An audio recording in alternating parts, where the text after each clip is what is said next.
ating manang at kanang kamay at tayo'y manunumpa bilang mga mabubuting Pilipino na balang araw maging opisyal kayo ng gobyerno. Ako'y isang tapat at totoong lingkod ng bayan. Pabor o lagay o suhol ay di ko pinapayagan. Tapat ang serbisyo ko sa mamamayan. Di ko ibinubulsa ang pera ng bayan.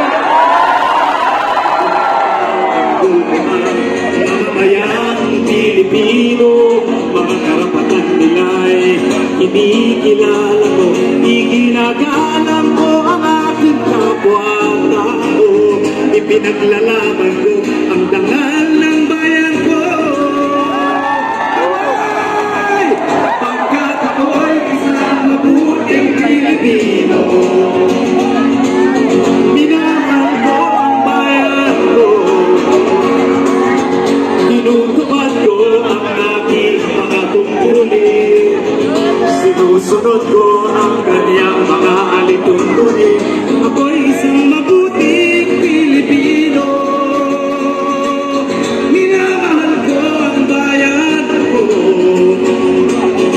tinutupad ko ang aking mga tungkulin, sinusunod ko ang kanyang mga alituntunin. Wow! Sabay-sabay tayo! Ganito na! Pagkat ako'y isang mabuting Pilipino. Yan lang! Simple! 1, 2, 3, 1! Pagkat ako'y isang mabuting Pilipino. Tawagin natin si Ate Vice!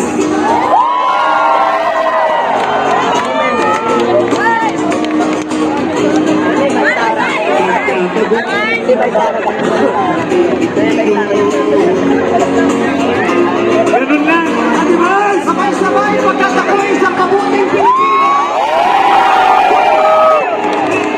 Pagkat ako'y isang mabuting Pilipino! Mas malakas! Pagkat ako'y isang mabuting Pilipino! Isa pa! Abunin natin sa sinahan! Pagkat ako'y isang mabuting Pilipino! Mas malakas! 1, 2, 3! Pagkat ako'y isang mabuting Pilipino! Isa na lang! 1, 2, 3! Pagkat ako'y isang mabuting Pilipino!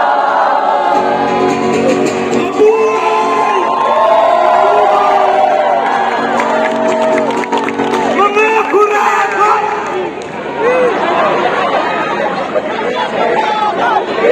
Kulong na yan! Mga kurakot! Kulong na yan! Mga kurakot! Kulong na yan! Mga kurakot! Kulong na yan! Mga kurakot! Kulong na yan! Mga kurakot! Kulong na yan! Mga kurakot! Lahat, itutuloy natin ang dito Sobra na ang korupsyon. Subdula na ang korupsyon. Kaya sasabihin natin, sobra na! Tama na! Sobra na! Sobra na! Sige po, kasama po natin, bagaman sila ay artista na nakikita natin sa telebisyon, sila ay nakikisa bilang kasama natin mga Pilipino. Ngayon naman po ako magbigay ng bahagi ng pagkakisa. What's up, Vietnam people?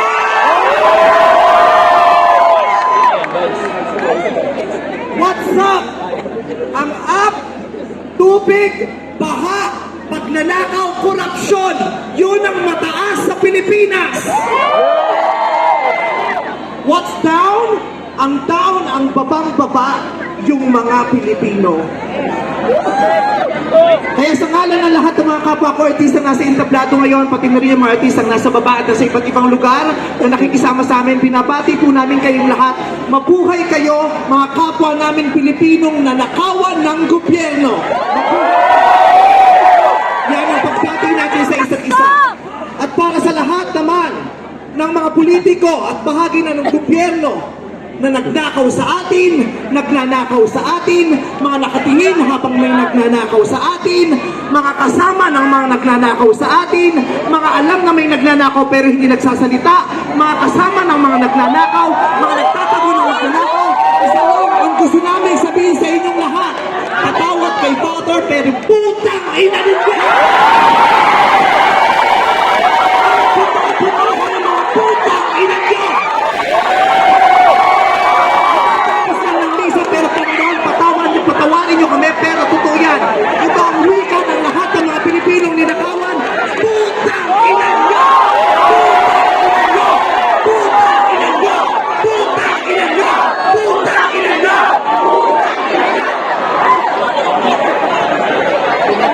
Putang ina niyo! Tapos na ang panahon ng mga bababait at ng mga resilient. Ang mga mababait, ginago. Ang mga resilient, tinarantado. Hindi na uubra sa atin yung bait-baitan, kinikinian, tahimik-tahimikan, patawad pero hindi ko. Hindi ko sisimplihan, hindi ko papaitan ang mensahe ko ngayon dahil hindi naman sila magpapatid. Pa! Hindi pwedeng iiyak lang. Hindi pwedeng magtitiis lang, hindi tayo kakalma. Hindi ko kayang maging magalang sa kanila. Dahil mga bastos sila. Mga salaula sila at mga baboy sila. Hindi natin kayang maging mabait sa kanila dahil walang niya sila. Hindi pwede. Hindi pwede. Mabait ka lang, mabuting asal ka. Hindi uubra sa kanila ang mabuting asal at mabait lang kasi mga demonyo sila. Kaya tama yan. Sinigaw lahat ng galit. Galit na galit. Hindi matatapos ang galit bukas. Maririnig ang galit hanggang hindi makulong ang mga putang ina. Hindi tayo pwede magalit lang ngayon. Kailangan hanggang bukas, kailangan sa susunod na linggo, kailangan sa susunod na buwan, hanggang umabot ng ilang taon, hanggang hindi sila nauubos. Walang mawawala sa atin kasi ubus na tayo. Kaya ang gagawin natin ngayon ay babawi na tayo. Ikulong ang mga magnanakaw. Para sa akin, hindi nga sapat ang kulong. Dapat patayin ang mga korap na magnanakaw. Ibalik ang death penalty para sa mga korap.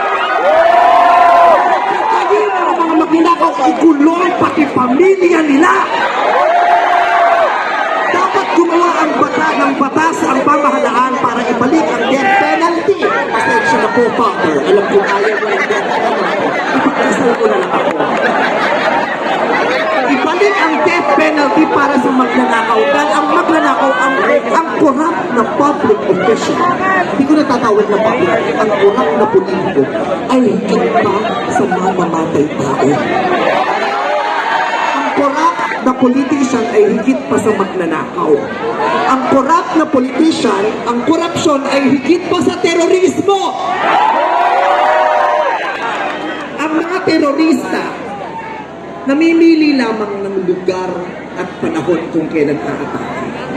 Pero ang mga magnanakaw sa Pilipinas, walang pinipiling araw. Araw-araw nila tayo ninakaw. At ang inaatake ng mga terorista, yung mga iba ang pananampalataya, iba ang paniniwala, ibang lahi.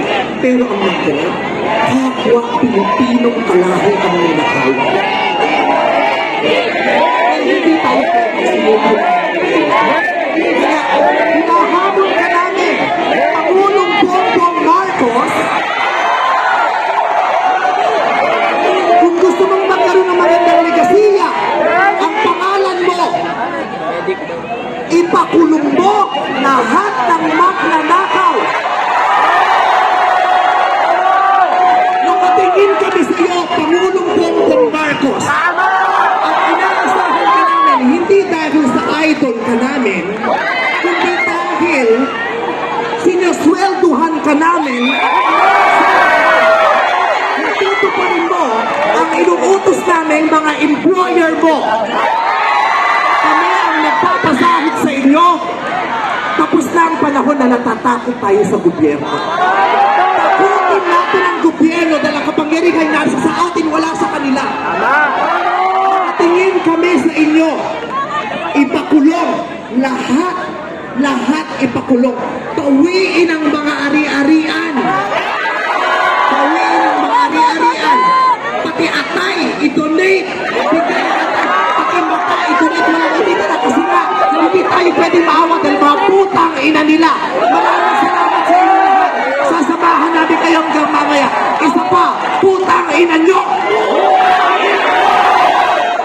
Sobra na, tama na. Sobra na, tama na.